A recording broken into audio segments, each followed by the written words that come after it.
आप लोग? I hope आप लोग बहुत ही अच्छे होंगे और आप लोगों की प्रिपरेशन भी बहुत ही अच्छे से चल रही होगी। मैं एक बार फिर से आप लोगों के लिए एक न्यू वीडियो के साथ आ गया हूं और आज का हमारा ये वीडियो कॉम्प्लेक्स नंबर चैप्टर का 12th पार्ट है, जिसमें हम लोग किसी दो कॉम्प्लेक्स नंबर के बीच के डिस्टेंस को कैलकुलेट करना सीखेंगे। तो चलो शुरू करते हैं आज का हमारा ये वीडियो। तो अगर मैं आज के इस क्लास के टॉपिक की बात करूं तो आज का जो हमारा टॉपिक है वो आप लोगों को स्क्रीन पे दिख रहा होगा। क्या है? Distance between two complex number. मतलब कि सर आज के इस वीडियो में किसी दो कॉम्प्लेक्स नंबर के बीच के डिस्टेंस को कैलकुलेट करना सीखेंगे। तो सबसे पहले हम याद क्या करते हैं, यहाँ पे दो कॉम्प्लेक्स नंबर एज्यूम करेंगे। तो उसमें से जो हमारा पहला कॉम्प्लेक्स नंबर हो गया वो हो गया Z1 और वो किसके बराबर हो गया? A प्लस आयोटा B के बराबर हो गया। सेम इसी तरह हम लोग दूसरा कॉम्प्लेक्स नंबर एज्यूम करते हैं जो है Z2 और Z2 किसके बराबर होगा?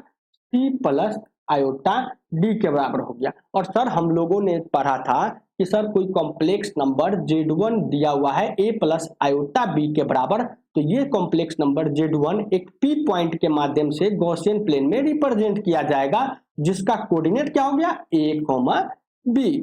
सेम इसी तरह ये जो Z है Z2 है, ये एक Q पॉइंट के माध्यम से गॉसियन प्लेन में रिप्रेजेंट किया जाएगा, जिसका कोऑर्डिनेट हो गया C, D।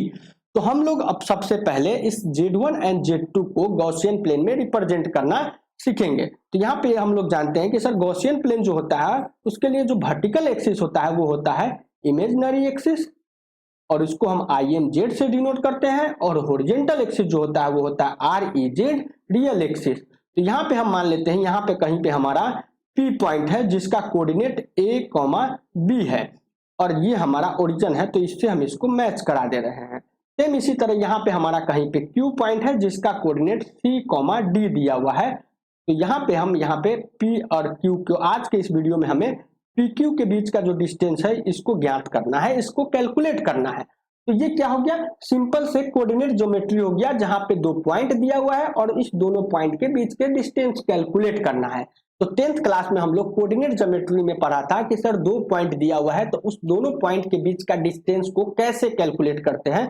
तो वहां से हम लोग जानते हैं कि सर PQ जो हो जाएगा वो हो जाएगा under root A minus D का square plus B minus D का स्क्वायर। ये हो गया PQ। ये कहां से लिखा हम लोगों ने?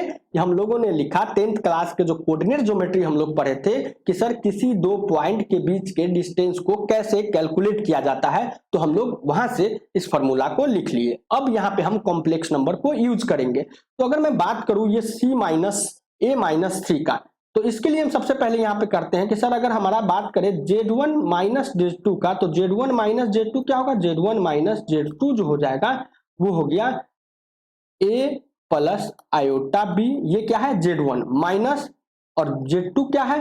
C plus iota D।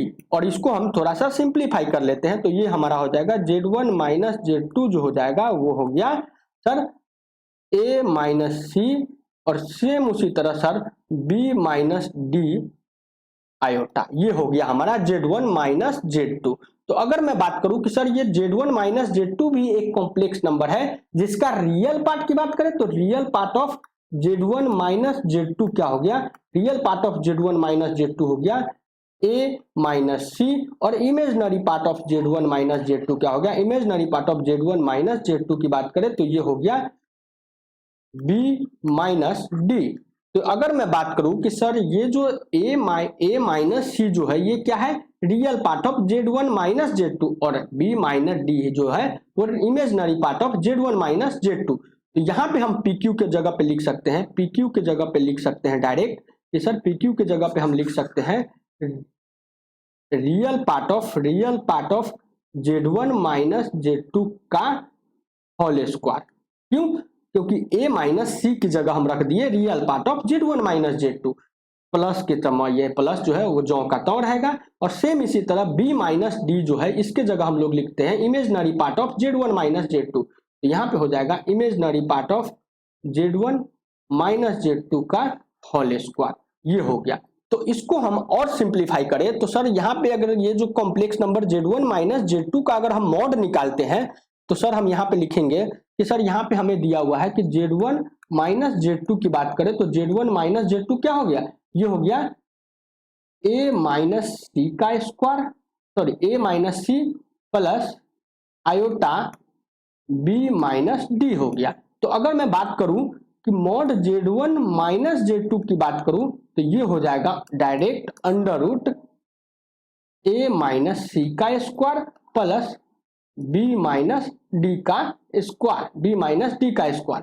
तो सर हम क्या देख रहे हैं, यहाँ पे हमें दिख रहा है कि सर जो PQ जो है एक्चुअल में ये PQ किसके बराबर है, PQ जो है Z1 minus Z2 mod Z1 minus Z2 के बराबर है। ये PQ जो है मॉड Z1 माइनस Z2 के बराबर है। और ये किसके बराबर है कि सर ये real part of Z1 minus Z2 का whole square, Z1 minus Z2 का whole square plus imaginary part of Z1 minus Z2 का होल स्क्वायर। तो ये हम लोगों ने यहाँ पे किसी दो complex number Z1 and Z2 के बीच को डिस्टेंस को कैलकुलेट करना सीखा। तो क्या हम लोगों ने देखा कि सर यहाँ पे हम लोग नोट बना के लिखेंगे कि sir distance between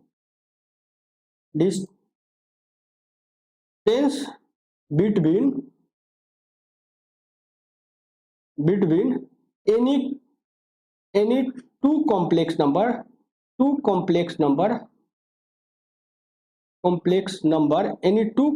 number distance between any two complex number Z1 and Z2 is equal to mod Z1 minus Z2 और mod Z1 माइनस Z2 और इसको हम और भी कर सकते हैं और mod Z2 माइनस Z1। तो ये हमारा हो गया कि सर हम किसी भी दो complex number Z1 and Z2 के बीच का जो डिस्टेंस होगा वो हो जाएगा direct mod Z1 minus Z2। तो सबसे पहले हम Z1 माइनस Z2 कैलकुलेट करेंगे, Z1 माइनस Z2 कैलकुलेट करेंगे और उसका मॉड ले लेंगे। तो वो क्या हो जाएगा, उन दोनों पॉइंट Z1 एंड Z2 के बीच का डिस्टेंस हो गया, इन दोनों complex number Z1 and Z2 के बीच का डिस्टेंस हो गया। तो आज के लिए इतना ही, इससे आगे हम नेक्स्ट वीडियो में कंटिन्यू करेंगे। Thank you so much.